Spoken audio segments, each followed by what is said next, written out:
When you look to God as a love letter writer, and the Bible is his love letter to you, that changes your mindset. You can trust God for all your needs. You can learn to trust him. You can actually learn how to make him a father that means something. I know a lot of us had fathers that weren't there. They're absent, and the idea of God being a father might not communicate. But if you understood or even wrote a list down of what would a perfect father be, that's what God is and more. He wrote you a personal love letter, a lot of love letters actually.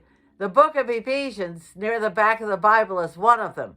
If you go to the first chapter in Ephesians and read it as a love letter to you from God and start believing that it's for you personally and start taking each of those verses and believe them for you personally, your life will change.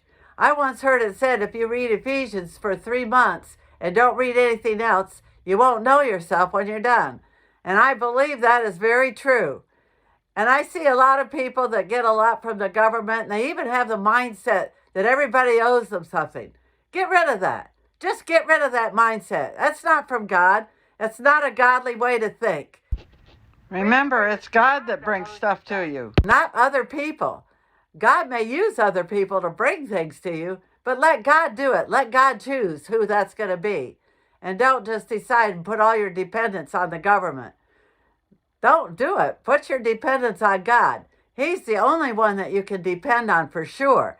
And when you read Ephesians chapter 1 as a personal love letter from God to you, and you get it to the point where you really accept those verses as personal for you, then turn to the next book called Philippians and go to chapter 4 and look at the first 9 verses.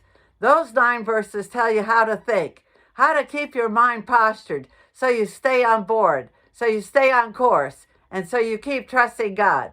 It's a good lesson for all of us, me included, that's for sure. But get rid of that mindset that everybody owes you something.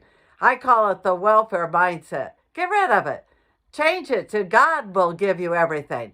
And he knows how to do it so everyone gets blessed. And he does it through love, not through coercion.